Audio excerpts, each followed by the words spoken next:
प्रिय छात्रों, नमस्कार। निवास क्लासेज में आपका स्वागत है। तो दोस्तों, आज की वीडियो में हम आपको प्रश्नावली 7.4 का प्रश्न संख्या 6 से बताएंगे।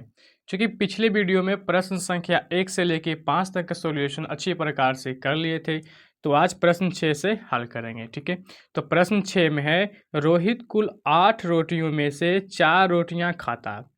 यहाँ पे प्रश्न में 8 रोटी टोटल दिया गया है, जिसमें से रोहित कितना खा लेता है? 4 रोटियां खा लेता है। ठीक है, तो रोहिणी कुल 8 रोटियों का 1/4 भाग खाती है, तो किसने कम खाया? यहाँ पे दो दिया गया, यानी कि दो आदमी का जिक्र किया गया, एक रोहित है और एक लड़की रोहिणी है। ठीक है, जिसमें से रोहित 8 रोटियां में से 4 को खा जाता है। ठीक है, और यहाँ रोहिणी 8 रोटियों का 1/4 भाग ही खाती है।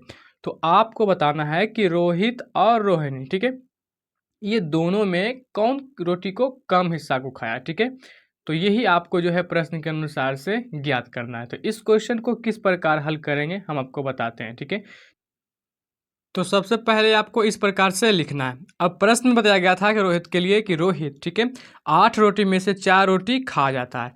तो टोटल रोटी 8, जिसमें से 4 भाग रहती है, 4 रोटी वो क्या करता है? खा जाता है। ठीक है, इसको आप और काटेंगे तो छोटा बनाइए, 1 4 एकम 4 और 4 दूना 8। ठीक है, तो ये आएगा 1/2। इसी प्रकार से यहाँ रोहिणी के लिए बताया गया था। तो रोहिणी 8 रोटी का 1/4 हिस्सा खा जाती है। तो पहले 1/4, टोटल रोटी 8। ठीक है, अब यहाँ से आपको क्या करना है? बराबर का चिन्ह लगाना है, जिसमें से 1/4 को लिखेंगे 1/4, और ये भागा में है तो ये गुना में साइन बदल जाएगा। ठीक है, तो मान ऊपर हो जाएगा। तो ये 8 नहीं कुछ तो 1 लगाएंगे। ठीक है, उसके बाद 4 दूना 8, 1 से कोई प्रभाव नहीं पड़ेगा, इसलिए इसका आंसर आएगा 2। ठीक है, तो आपको इस प्रकार से लिखना है कि अतः रोहिणी ने कम खाए। ठीक है, तो दोस्तों, मैं उम्मीद करता हूं कि आप प्रश्न 6 भी अच्छी प्रकार से समझ गए हैं। तो आप चाहें तो इसे नोट करने के लिए आप वीडियो को रोक कर नोट करें, या इसे स्क्रीनशॉट भी ले लें। ठीक है, तो इसी तरह से प्रश्न संख्या 7 को भी हल करेंगे। तो प्रश्न संख्या 7 में है, 40 विद्यार्थियों की एक कक्षा है। ठीक है, जिसमें ए में 15 विद्यार्थियों प्रथम श्रेणी में पास हुए। यानी कि आप यहाँ इतना से इतना समझ सकते हैं कि यहाँ 40 विद्यार्थियों की एक कक्षा, यानी कि एक वर्ग है, जिसमें से एक ग्रुप के लिए 15 विद्यार्थी इसमें क्या होता है? पास होता है। और 30 विद्यार्थियों की एक कक्षा में, और एक और है, कितना है? 30 विद्यार्थियों की कक्षा है, जिसमें बी में है 12 विद्यार्थी प्रथम श्रेणी में पास हुए। तो किस कक्षा में विद्यार्थियों का अधिक भाग प्रथम श्रेणी से पास हुआ? यहाँ पे ए और बी दो कक्षा दिया गया है, जिसमें से बताया गया है कि ए के लिए कितना है? 15 विद्यार्थी 40 में से पास होता है, और बी के लिए 12 विद्यार्थी पास होता है, कितना में? 30 में। तो सबसे पहले आपको इसको लिखना है कक्षा ए और कक्षा बी के लिए। ठीक है, तो सबसे पहले आपको इस प्रकार से लिखना है कि कक्षा ए के लिए 15/40, ये टोटल 40 विद्यार्थी है, जिसमें से कितना? 15 विद्यार्थी पास होता है। ठीक है, कक्षा बी के लिए आपको लिखना है कि टोटल 30 विद्यार्थी था, जिसमें से 12 विद्यार्थी क्या होता है? पास होता है। इस प्रकार से आपको लिख देना है। अब किस विद्यार्थी, यानी किस कक्षा के विद्यार्थी अधिक मार्क्स से पास हुआ, इसको ज्ञात करना है। ठीक है, तो ये चीज़ ज्ञात करने के लिए आपको 40 और ये 30 का एलसीएम ज्ञात करना है। ठीक है, एलसीएम ज्ञात करने के बाद आपको इन मान को, जो एलसीएम आएगा, आपको उन संख्या से बराबर करना है। ठीक है, तो दोस्तों, हमने यहाँ पे 40 और 30 का एलसीएम निकाल दिया है। ठीक है, जिसमें से इसका आंसर आया है 120। अब आपको क्या करना है कि 15/40 और 12/30 में ये 120 हर के रूप में बराबर करना है। ठीक है, तो चलिए इसको किस प्रकार बराबर करते हैं। तो ये 15/40 है, तो आपको यहाँ लिखना है 15/40। ठीक है, इस तरीका से आपको लिख देना है। ठीक है, अब इसको ऐसी संख्या से गुना करना है जो 120 लाए। ठीक है, तो आपको यहाँ कितना से गुना कर देना है? 3 से। ठीक है, तो ये 40 या कितना हो जाएगा? 120 आ जाएगा। तो 3 नीचे गुना किए तो 3 ऊपर भी करना होगा। तो इस प्रकार से आपको गुना करेंगे तो 15 45, और ये आपका होगा 40 या 120। ठीक है, तो इसी प्रकार से आपको यहाँ भी कर देना है। तो यहाँ भी क्या करना है? यहाँ पे सबसे पहले आपको यहाँ लिखना है 12/30। अब यहाँ गुना का साइन लगा देना है। ठीक है, उसके बाद क्या करना है कि ऐसी संख्या से गुना करना है जो 120 लाए। तो यहाँ 4 से गुना, तो ऊपर भी 4 से। तो 12 चौक कितना होगा 48, और ये आपका आएगा 40 या 120। दोस्तों आप देख सकते हैं कि हाँ 45/120, 48/120 आ गया है। ठीक है, अब प्रश्न के अनुसार से देखना है आपको।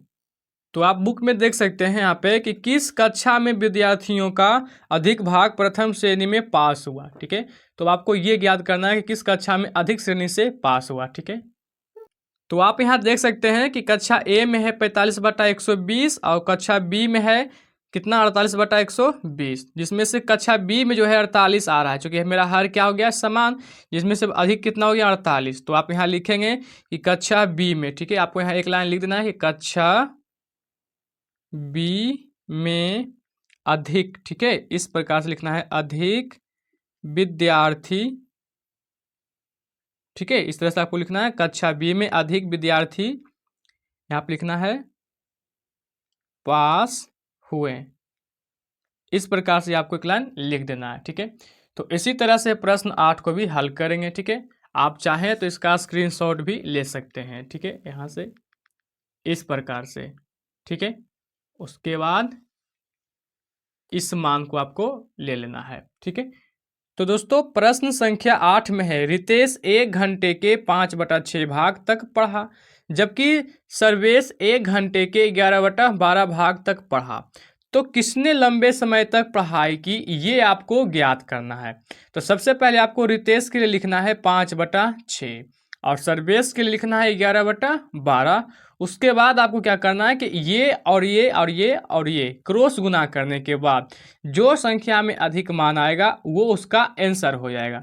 इसको किस प्रकार हल करेंगे हम आपको बताते हैं। ठीक है, तो दोस्तों इस प्रकार से आपको बना लेना है। ठीक है, रितेश द्वारा और सर्वेश द्वारा, जिसमें से आप प्रश्न में जानते हैं देख चुके हैं कि रितेश ने 5/6 भाग तक पढ़ा है। तो आपको यहाँ लिख देना है पहले 5/6 भाग, और सर्वेश इसी चीज को कितना 11/12 भाग पढ़ा था।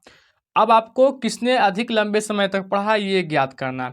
तो ये ज्ञात करने के लिए आपको यहाँ पे क्या करना है कि 5/6 और 11/12 को बराबर लिखना है। तो 5/6 बराबर 11/12, इस तरीके से आपको लिख देना है। अब आपको इसे और इसे क्रॉस गुना करना, यानी कि आपको इधर और इधर की साइड में गुना कर देना है। ठीक है, तो 12/5 ये कितना हो जाएगा 60। ठीक है, बराबर 11×6 66। तो आप देख सकते हैं कि ये 66 और ये 60। ठीक है, यानी रितेश और ये सर्वेश, आप यहाँ पे कर सकते हैं, ये आपका हो गया रितेश और ये हो गया आपका सर्वेश। ठीक है, तो यहाँ पे सर्वेश जो है अधिक लंबे समय तक पढ़ा, तो ये आपका जो हो जाएगा राइट आंसर है। तो दोस्तों मैं उम्मीद करता हूँ कि आप प्रश्न 8 भी अच्छी प्रकार से समझ गए हैं।